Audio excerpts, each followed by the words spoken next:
여러분 안녕하세요. 새누리당 국회의원 이상일입니다. 대변인 할 때 이 자리 자주 섰는데 오랜만에 씁니다. 저는 오늘 더불어민주당 표창원 비대위원이 전략 공천을 받은 지역인 용인 정지역에 출마하겠다는 말씀을 드리려고 이 자리에 왔습니다. 저는 지난 2년가량 새누리당 용인을 당협위원장으로서 활동을 해왔습니다. 제 지역이 다른 지역과 합쳐진 다음에 둘로 나뉘어지면서 용인을 선거구하고 용인정 선거구가 생겼습니다. 그래서 저는 신설되는 용인정 선거구에 출마를 할 생각입니다. 기자회견문을 가져왔는데요. 제가 낭독을 하겠습니다. 존경하는 국민 여러분, 그리고 용인 시민 여러분, 새누리당 대변인 용인을 당협위원장 출신 국회의원 이상일입니다. 저는 오늘 용인의 새로운 선거구인 용인정에서 새로운 시작, 새로운 도전을 하려 합니다. 지난 2년가량 용인을 당협위원장으로서 일하면서 시민과 소통하고 동행하며 시민들이 말씀에 응답하면서 작은 보탬이라도 드리는 생활정치를 하려고 나름대로 노력해 왔습니다. 정직한 정치, 진정성 있는 정치, 성실한 의정활동을 하려고 애썼습니다. 이제 그런 참된 마음가짐을 다시 한번 가다듬고 새로운 출발을 하려 합니다. 선거구 획정으로 제가 활동하던 지역이 다른 몇 개 지역과 합쳐진 다음 둘로 나눠지면서 저는 정든 두 곳 가운데 한 곳을 선택해야 하는 난감한 상황을 맞았습니다. 며칠 동안 고민을 많이 했고 많은 분들의 말씀을 들었습니다. 그런 과정을 거치고 심사숙고한 끝에 저는 신설 선거구인 용인정에 출마해서 더불어민주당 비대위원과 큰 승부를 걸기로 마음을 먹었습니다.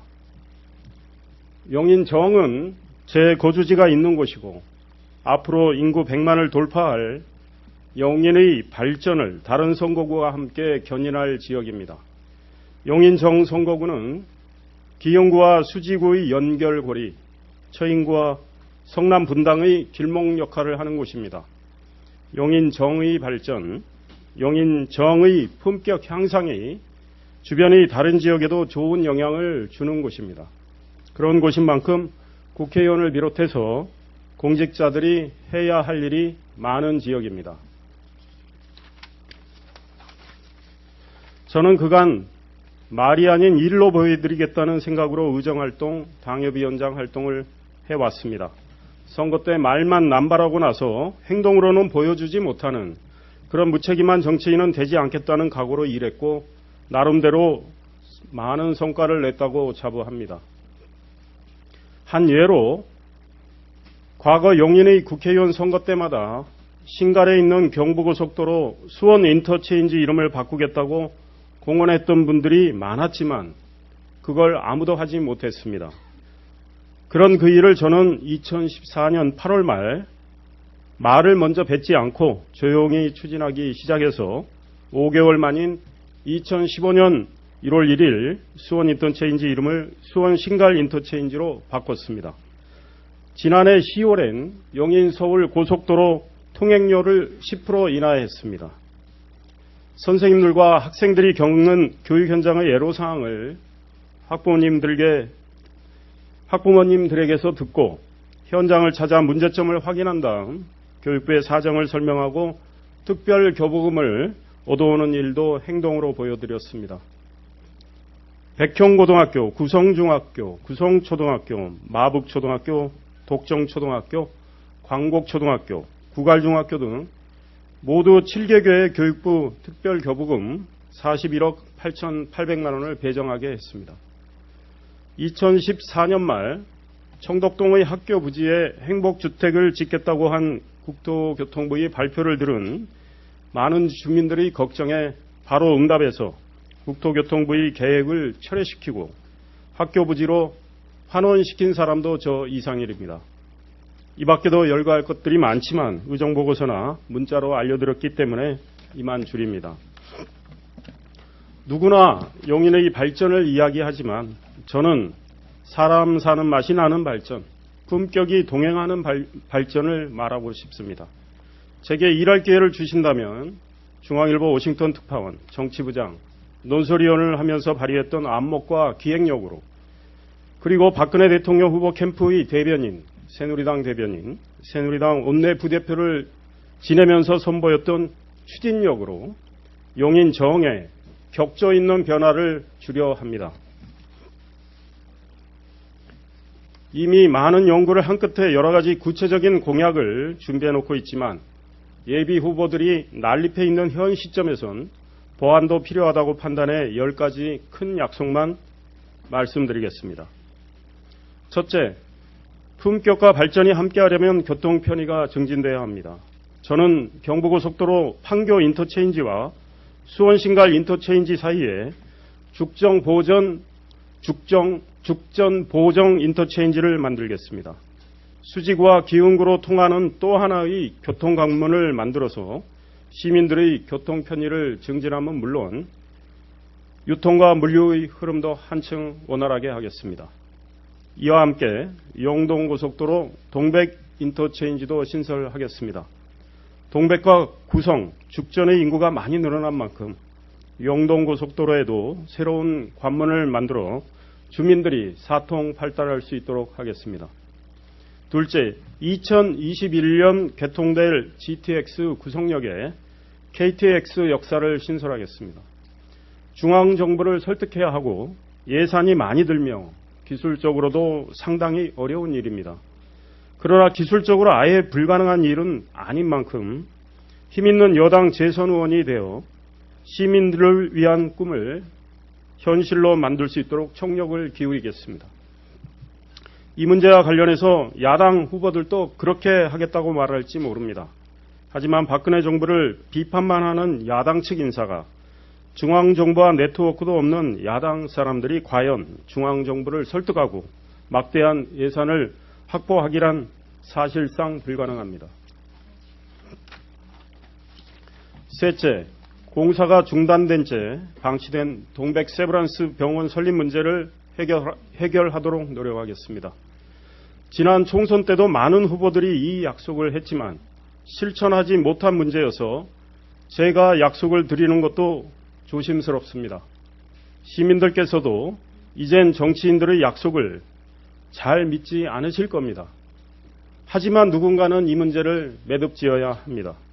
저는 그동안 국민안전처, 보건복지부, 세브란스 병원 측과 꾸준히 이 문제를 논의해 왔습니다. 언론도 그걸 보도했습니다.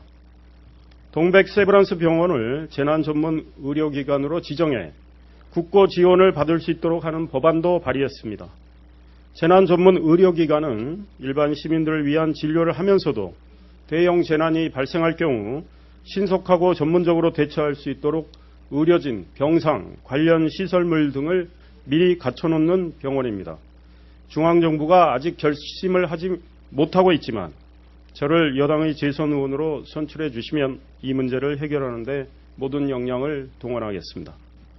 넷째, 용인엔 아파트가 참으로 많습니다. 기흥구와 수지구에는 더욱 많습니다.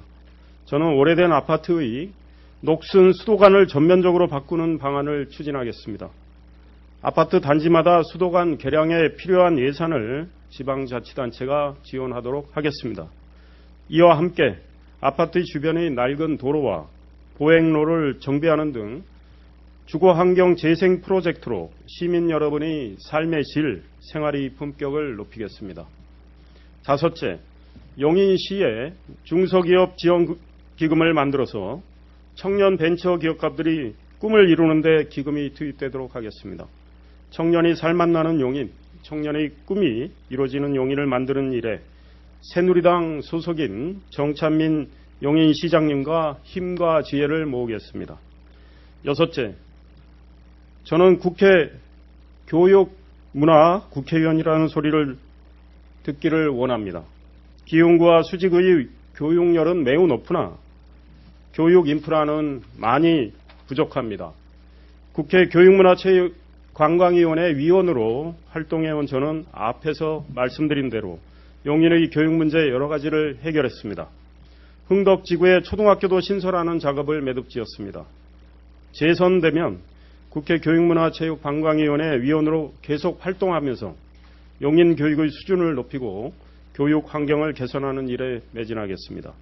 시민들이 문화를 훨씬 폭넓게 향유할 수 있도록 콘텐츠 개발에 힘쓸 것이며 관련 시설물을 신설하거나 보강하는 일도 하겠습니다. 용인 정지역에 격조 높은 공연장, 즉 아레나 하나는 꼭 만들어서 다양하고 훌륭한 각종 공연이 이루어지도록 하겠습니다. 7째, 용인의 프로축구구단을 유치하도록 노력하겠습니다. 인근 수원과 성남처럼 프로축구구단이 용인에도 탄생할 수 있도록 할 것이며 벌써 그 작업을 시작했음을 알려드립니다. 8번째, 경찰대학교 법무연수원 이전 부지를 아파트 숲이 아닌 시민들을 위한 친화적 공간으로 그리고 지역 경제에도 도움이 되는 공간으로 만들겠습니다. 지역 주민 여러분의 의견을 모으고 설계를 함께 하도록 하겠습니다. 9번째, 생활체육을 더욱 활성화시키겠습니다. 체육 동호인들이 용인의 각종 생활체육 시설물들을 마음 놓고 이용할 수 있도록 하겠습니다. 시가 시설물을 빌려주는 비용을 받지 않도록 하겠다는 겁니다. 시민들의 시설물 무료 이용으로 시민들의 행복감이 커진다면 시도 기꺼이 그 비용을 감당할 것이고 그 비용이 시의 재정에 그렇게 큰 부담을 주지 않는 걸로 알고 있습니다. 마지막으로 제가 활동했던 지역의 일부인 용인을, 즉 신갈동, 구갈동, 영덕동, 상갈동, 기흥동, 선홍동, 상하동 이 지역의 발전을 위해서도 혼신의 노력을 다하겠습니다. 발전이 꼭 필요한 지역이고 저의 피와 땀과 열정이 배어있는 지역이며 시민들과 정이 많이 든 지역인 만큼 용인을 선거구의 어떤 현안도 해결하기 위해 노력할 것이라는 말씀도 드립니다. 이 밖에 자세한 공약이 더 있지만 차츰 공개하겠습니다. 존경하는 시민 여러분, 용인과 용인정의 시민생활이 나아지고 품격 있는 발전을 하려면 진정성을 가지고 일에 매진하는 말이 아닌 일로 보여드리는 사람이 일꾼이 되어야 합니다. 말로는 좋은 그림을 그려놓고 국회의원이 되어서는 행동으로 옮기지 않는, 또 행동으로 실천할 수 있는 능력을 가지고 있지 못하는 사람이 선출되어서는 시민들은 후회만 하게 됩니다. 누가 뭐라고 해도 일은 여당인 새누리당의 국회의원이 잘할 수 있습니다. 청와대와 중앙정부를 움직일 수 있기 때문입니다. 더욱이 경기도지사나 용인시장도 새누리당 소속인 만큼 용인에서 여당 국회의원이 선출되면 일을 제대로 할 수 있을 겁니다. 더불어민주당에서 오늘 용인정 지역의 전략공천을 받은 분은 그동안 용인정 출마를 선언하고서도 용인정에서는 보이지 않고 있습니다. 당의 행사에만 다니면서 박근혜 정부를 비난하고 있습니다. 그런 그의 태도에 대해서 용인정의 시민과 유권자를 무시하는 거냐, 매우 오만한 태도 아니냐, 이런 지적이 나오고 있습니다. 그럼 그가 용인정과 용인의 시민을 위해 과연 무슨 일을 할 수 있을까요? 박근혜 정부 탄생 전부터 이 정부를 비난만 해온 그가 박근혜 정부로부터 무슨 예산을 따올 수 있겠습니까? 용인과 용인정의 어려운 숙제들을 풀기 위해 박근혜 정부를 설득해야 하는데 그가 과연 그런 일을 할 수 있을까요? 사람을 잘못 뽑으면 바로 후회하게 됩니다. 용인정의 현명하신 유권자들께서는 그런 선택은 하지 않으실 걸로 믿습니다. 저와 아내의 결혼기념일이었던 지난 2일 사랑하는 딸이 축하와 응원의 손편지를 써서 제게 줬습니다. 거기에는 아빠가 용인을 위해서 밤낮으로 열심히 일해 오셨으니까 시민들께서 아빠를 꼭 지켜주실 걸로 믿어요. 노력은 배신하지 않는다고 하잖아요. 라는 대목이 적혀 있는데 저는 이 말을 믿습니다. 제 딸의 이야기처럼 존경하는 용인 시민들께서, 용인 정의 시민들께서 저를 지켜주실 걸로 확신합니다. 그 믿음을 가지고 이번 선거를 치를 것이며 존경하는 시민들께는 승리로 일로 보답해 드리겠습니다. 이상희를 뽑으면 후회하시지 않는다는 걸 행동으로 보여드리겠습니다. 제게 큰 용기를 불어넣어 주시고 격려와 성원을 많이 해주시는 용인 시민 여러분, 용인 정 선거구민 여러분, 진심으로 존경합니다. 사랑합니다. 감사합니다.